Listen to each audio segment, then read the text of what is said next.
तो friends finally एक और वैकेंसी हमारे पास आ चुकी है, airport authority of India AAI, और इसके अंदर अभी काफी सारे पोस्ट आए हुए हैं, काफी सारे डेजिग्नेशन के लिए भी आए हुए हैं। और यहाँ पर मैं जो आपसे बात करने वाला हूँ, देखिए जो अगर AI के अंदर अगर हम लोग जाएंगे तो इसमें कुछ आपका जो पोस्ट है उसमें डेफिनेटली एक्सपीरियंस मांगा हुआ है और कुछ पोस्ट आपका नॉन एक्सपीरियंस वाला भी है।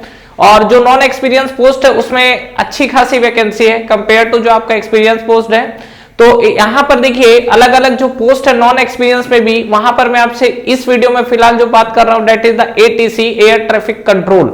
और एयर ट्रैफिक कंट्रोल के अंदर अभी मैं इस वीडियो में जो आप लोगों से बात करने वाला हूं, पहला चीज जैसा कि आपका जो भी उसके टोटल पोस्ट कितने हैं, एग्जाम का डेट क्या है, और साथ ही साथ हम लोग एक बार देखेंगे कि जो हमारे पास उसका जो सिलेबस पूछा जाएगा तो सिलेबस में हमारे पास क्या क्या टॉपिक्स कवर होने वाले हैं, ठीक है।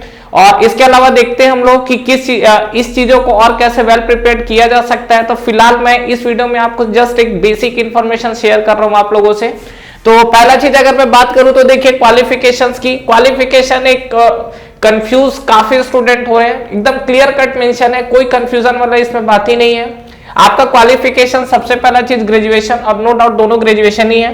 तो क्वालिफिकेशन में या तो आप बोल सकते हो कि अगर आपने BSc किया हुआ है तो BSc का जो है आपका स्ट्रीम जो आपका फिजिक्स होना चाहिए एंड मैथमेटिक्स होना चाहिए, ये BSc का है। और अगर आपने BSc नहीं किया है तो आपने इंजीनियरिंग डिग्री ली हुई है, तो इंजीनियरिंग डिग्री में इन्होंने ये मेंशन किया हुआ है कि एटलीस्ट आपका एक सब्जेक्ट फिजिक्स और मैथ्स होना चाहिए। तो नो डाउट अगर मैं बात करूं तो आप इंजीनियरिंग के किसी भी स्ट्रीम में जाओगे तो definitely mathematics M1 M2 M3 depend करता है अपना ब्रांच के ऊपर। और दूसरा चीज जो मैं अगर बात करूं फिजिक्स को लेकर तो डेफिनेटली एक सेमेस्टर हम लोग फिजिक्स तो पढ़ते ही हैं, ठीक है। तो कहीं ना कहीं आप देखोगे कि अगर आपके पास कुल मिला के मैं बोलूं कि अगर आप इंजीनियरिंग डिग्री रखे हो तो डेफिनेटली एप्लीकेबल हो। हाँ, BSc में आपके अलग अलग ब्रांचेस होते हैं, तो BSc में ये चीज ध्यान रखिएगा कि BSc अगर है तो हमारे पास फिजिक्स या मैथमेटिक्स दोनों में से आपका जो भी रहे ये कंसिडर होना चाहिए, ठीक है। तो ये हमारे पास क्वालिफिकेशंस की बात थी। अगर हमारा ये क्वालिफिकेशन ओके है तब हम लोग आगे बढ़ते हैं। टोटल अगर देखें तो 264 पोस्ट है, इसमें आपका general OBC ST SC and EWS economic weaker section, ठीक है। ये आपके पूरे पोस्ट मिला के 264 पोस्ट है। बट जिस हिसाब से भी वैकेंसीज का डामाडोल स्थिति चल रहा है उससे आपकी कंपैरेटिवली अच्छी वैकेंसी आई हुई है। और यहाँ पे अगर मैं बात करूं तो इसमें देखिए एज फैक्टर पे भी लोग कंफ्यूज होते हैं कि 27 इयर्स बोला है तो कब तक होना चाहिए, कब तक नहीं होना चाहिए। तो क्लियरली यहाँ पर मेंशन है कि 30 नवंबर 2020 काफी सारे स्टूडेंट जो प्रिपेयरिंग मोड में रहते हैं, काफी सारे जो जॉब है वर्किंग है, तो वो लोग भी भर सकते हो। ध्यान रखिएगा ये 30 नवंबर 2020 तक जो आपका एज है वो 27 ईयर जाना चाहिए, 27 ईयर से ऊपर नहीं होना चाहिए। मतलब अगर आपका इसके अंदर डेफिनेटली जो भी आपका DOB आ रहा है उसमें अगर 27 ईयर्स तक आते हैं तो नो डाउट चीजें ओके है, ठीक है। इसके बाद मैं बात करता हूं यहाँ पर एप्लीकेशन डेट को लेकर। जो हमारे पास एप्लीकेशन डेट अभी स्टार्ट नहीं हुआ है, 15 दिसंबर से स्टार्ट होगा, 14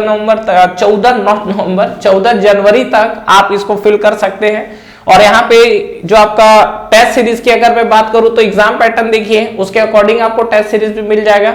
तो अगर मैं यहाँ पर देखिए एग्जाम पैटर्न की बात करता हूं तो बेसिकली यहाँ पे 2 सेक्शन है, और 2 सेक्शंस पे अगर बात करूं तो फर्स्ट पार्ट हमारा टेक्निकल सेक्शन है, सेकंड पार्ट हमारा नॉन टेक्निकल सेक्शन है। यहाँ पे अगर मैं जैसे बात करूं तो सबसे पहले आपका एग्जाम पैटर्न में रिटन क्वालिफाई करना है। रिटन क्वालिफाई होने के बाद आपका DV होगा, डॉक्यूमेंट वेरिफिकेशन, और उसके बाद एक वॉइस टेस्ट होगा। वॉइस टेस्ट इन्होंने अलग से मेंशन किया है, और कोई वो तोप चीज नहीं है जिससे घबराने की जरूरत है। बेसिक आपका बोलने का कम्युनिकेशन स्किल नहीं देखना है हमें कि एक बोलने के बाद फ्लुएंसी रहनी चाहिए। मतलब आप जैसा नॉर्मल लैंग्वेज में बात करते हो लोगों से, क्या वो फ्लुएंसी है, तो डेफिनेटली वहां पर वॉइस टेस्ट। नो डाउट यार पोस्ट अगर देख रहे हो तो एयर ट्रैफिक कंट्रोल है तो वॉइस में कहीं ना कहीं क्लैरिटी होनी चाहिए। और वो चीज जो हम लोग नॉर्मल लोगों से बात करते हैं तो वो आपका जो आगे का है, आगे आपको कोई दिक्कत नहीं होगा। DV के लिए भी आप प्रिपेयर हो, और वॉइस टेस्ट होगा उसमें भी आप क्लियर कर जाओगे, वहां तक कोई दिक्कत नहीं है। प्रॉब्लम जो आपके साथ मेन आने वाला है, जो मेन मुद्दा है वो है आपका क्या, एग्जाम पैटर्न, मतलब रिटन क्वालिफाई करना। रिटन क्वालिफाई करना चाहते हैं तो एग्जाम पैटर्न पे आइए। एग्जाम पैटर्न में बेसिकली अगर आप देखोगे तो 2 सेक्शन में डिवाइड है यहाँ पर, एक आपका टेक्निकल सेक्शन है, एक आपका नॉन टेक्निकल सेक्शन है। टेक्निकल सेक्शंस पे बात करेंगे तो इसमें आपका फिजिक्स और मैथ्स ये दोनों आपके इंक्लूड होंगे। नॉन टेक्निकल सेक्शन में जाओगे तो एप्टी, रीजनिंग, GS और GK। अगर मैं ओवरऑल बात करूं तो देखिए इसके ऊपर मैं आपको एक अलग से वीडियो दूंगा जिसमें मैं आपको वेल प्रिपरेशन स्ट्रेटजी आपसे शेयर करूंगा कि किस सब्जेक्ट को किस तरीके से वेटेज करना है और कहां कहां से उठाना है। बट फिलहाल मैं आपको एक बेसिक जानकारी अगर इस वीडियो के अंदर दे दूं तो ये जो फिजिक्स और मैथ्स है ना, ये आप प्रिपेयर कर लो 11th एंड 12th का, ठीक है। अगर आपने बीएससी किया हुआ है तो डेफिनेटली जो आपका बीएससी का फिजिक्स मैथ्स है वो सही है। जो इंजीनियरिंग स्टूडेंट है, नो डाउट इंजीनियरिंग स्टूडेंट जो होते हैं वो फिजिक्स में अप्लाइड फिजिक्स पढ़ते हैं। तो आपको क्या करना है कि जो इंजीनियरिंग स्टूडेंट्स हैं उन लोगों के लिए 11th एंड 12th का आप फिजिक्स उठा लो और मैथ्स उठा लो, आपकी कहानी खत्म है। मतलब 11th और 12th के अंदर अगर आप देखोगे तो यहाँ पर आप फिजिक्स और मैथ्स 11th 12th का कर लिए, दैट इज सफिशिएंट। मैं इसका आपको टॉपिक निकाल के भी दे दूंगा, किस किस टॉपिक को हम लोग कवर करना है, कैसे कवर करना है, वो सब चीजों पे भी बात करेंगे। अगर मैं नॉन टेक पोर्शन की यहाँ पर देखिए बात करता हूँ तो नॉन टेक पोर्शन में हमारे पास एप्टी, रीजनिंग, इंग्लिश, जीके, ये 4 पोर्शन है। डेफिनेटली ये 4 पोर्शन आपको वेल प्रिपेयर्ड होंगे, चल रहा होगा, ठीक है। नहीं हो रहा होगा तो इसके ऊपर भी हम लोग बात करेंगे। कुल मिला के अगर मैं इस पे बात करूं तो ये दोनों मिला के आपको देखो लास्ट ईयर का मैं आपको बता रहा हूं कि जो लास्ट ईयर आपका था ये दोनों पोर्शन मिला के करीब करीब आपको 120 मार्क्स का टोटल नंबर आया था। टोटल 120 मार्क्स था और 120 मार्क्स में भी मैं आपको कट ऑफ बता देता हूं। ये जो 120 मार्क्स है this is the total marks, ठीक है, एग्जाम के लिए। और यहाँ पे अगर 120 में बात करूं तो जो जनरल का कट ऑफ गया था, ये मैं आपसे बात कर रहा हूं 2018 में ये वैकेंसीज आई थी, 2019 में इसका फाइनल जो कट ऑफ और जो आपका एग्जाम रिजल्ट आया था उसमें बात कर रहा हूं। तो इसमें अगर आप देखेंगे तो टोटल ये आपका 87 मार्क्स गया था, किसके लिए, जनरल के लिए, ठीक है।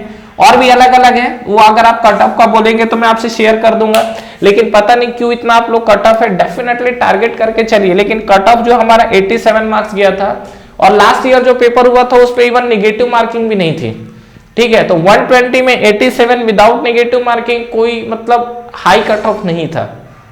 लेकिन अभी का जो सिनारियो है उसमें देखिए आपसे एक चीज बता रहा हूं, जैसा कि अभी आप देख रहे होंगे कि एक नॉर्मल सा चीज आपसे शेयर कर रहा हूं कि काफी ज्यादा जो अनएम्प्लॉयमेंट का रेट है काफी ज्यादा बढ़ा हुआ है। दूसरा चीज उसमें अगर आप देखेंगे तो इंजीनियर्स लोग के लिए नो डाउट जो चीजें हैं वो क्या है, कंपटीशन बहुत ज्यादा हार्ड हो गया है। अब ये आपको एक चीज बता रहा हूं कि अगर कोई इंजीनियरिंग बैकग्राउंड से बिलोंग कर रहा है तो यहां पर देखिए कि फिजिक्स और मैथ्स जो है ना ये उसके लिए टोटली नया हो जाएगा, समझ रहे हो। 11th और 12th का फिजिक्स मैथ्स करना मतलब सब कोई का वही पोजीशन है। एक ऐसा रहता है यार कि चलो वो 4 साल से तैयारी कर रहा है, वो 2 साल से तैयारी कर रहा है, हम लोग तो जस्ट अभी तैयारी करना स्टार्ट किए हैं। बिल्कुल इस तरीके का सोच नहीं रखना है। हर किसी का क्या है, पढ़ने का तरीका अलग होता है, तैयारी करने का तरीका भी अलग होता है। तो यहाँ पर क्या है कि जैसे अगर मैं बात कर रहा हूँ कि फिजिक्स और मैथ्स को लेकर, तो फिजिक्स और मैथ हर किसी के लिए आपका क्या है, फ्रेश है। तो यहाँ पर आप डेफिनेटली फिजिक्स और मैथ्स को लेकर आप तैयारी कर सकते हो। एप्टीट्यूड, रीजनिंग, इंग्लिश और जीके की जो हम लोग बात कर रहे हैं तो ये आपको सिनारियो दिख रहा है। तो ये तो आपका ठीक है, नॉन टेक पोर्शन आपका चल रहा होगा, इसको आप धीरे धीरे प्रिपरेशन मोड में डालिए डेफिनेटली। और ये सब चीजों को तैयारी करने के बाद मैं आपको शुरू से बोल रहा हूं क्या कि प्रैक्टिस बहुत जरूरी है। प्रैक्टिस करने के लिए आप जो भी क्वेश्चंस प्रैक्टिस कर रहे हैं डेफिनेटली करिए, लेकिन इसके साथ साथ आप हमारा टॉप टेस्ट सीरीज जो है वो आप टेस्ट सीरीज ज्वाइन कर सकते हो। और ये जो आप टेस्ट सीरीज ज्वाइन करोगे तो अभी जस्ट ये प्री लॉन्चिंग ऑफर है, इसमें आपका अभी पेपर प्रोसेस पे चल रहे हैं, अपलोडिंग नहीं हुए हैं। तो इसका इनिशियल प्राइस 99 रुपीज रखा गया है। बाकी ये अभी जैसे जैसे अपलोड होंगे तो प्राइस कहीं ना कहीं हाइक होगी। अब वो कितनी होगी वो देखते हैं क्या जैसा रहता है। लेकिन यहाँ पर ये जो आपका एग्जाम पैटर्न जो है, ठीक है, अभी मैं आपसे एक वीडियो और डालूंगा मैं, जहां पर आपको मैं ये पूरे के जो पूरे सब्जेक्ट है इसका मैं आपको वेटेज शेयर करने वाला हूं, किस पोर्शन से कितना आया था, उसमें मैं आपको कट ऑफ भी डिस्कस कर दूंगा प्रॉपरली। जैसे मैंने अभी बताया कि 87 मार्क्स जनरल के लिए गया था, एसटी एससी ओबीसी का क्या सिनारियो था वो भी मैं आपसे शेयर कर दूंगा। लास्ट ईयर तक का जो अपडेट है वहां तक नो नेगेटिव मार्किंग था। मैं फिर से बोल रहा हूं अगर नेगेटिव मार्किंग नहीं है तो 87 मार्क्स कोई टॉप मार्क्स नहीं है, एक नॉर्मल मार्क्स कंसिडर किया जा सकता है, ठीक है। लेकिन अभी जो जिस हिसाब से सिनारियो है तो डेफिनेटली कट ऑफ बढ़ेगा।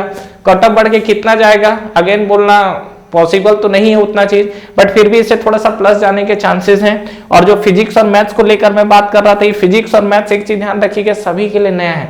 ऐसा नहीं कि मैकेनिकल वाले हैं तो वो अपना क्या है प्रोडक्शन पढ़ रहे हैं, एफएम पढ़ रहे हैं तो लगातार पढ़ ही रहे हैं, इलेक्ट्रिकल वाले हैं तो सर्किट पढ़ रहे हैं, मशीन पढ़ रहे हैं, मोटर पढ़ रहे हैं, तो नहीं, वो सिनारियो नहीं है।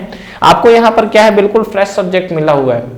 तो एक आपके पास अच्छी अपॉर्चुनिटी है कि इन चीजों में भिड़िए और इन चीजों में भिड़ने के बाद इस चीज को करिए, ठीक है। तैयारी कैसे करना है ये आपको मैं नेक्स्ट वीडियो में देता हूं, किस तरीके से तैयारी होगा, इसका कट ऑफ का पूरा डिटेल, मार्क्स डिस्ट्रीब्यूशन किस तरीके से, कितना मार्क्स इसमें गया हुआ है, ये सब की सब चीजें मैं आपसे शेयर करूंगा नेक्स्ट वीडियो में। तो फ्रेंड्स डेफिनेटली ये आपकी वीडियो जस्ट एग्जाम फॉर्म के लिए था। एग्जाम फॉर्म अभी आया नहीं है, 15 दिसंबर को एग्जाम फॉर्म आएगा, उसके बाद उसमें आपको फॉर्म तो भर देंगे, लेकिन तैयारी के लिए एक आप अपना वेल प्रिपरेशन स्ट्रेटजी तैयारी करना स्टार्ट कर दो, तैयार करो कि हमको इस तरीके से इस ड्यूरेशन में करना है।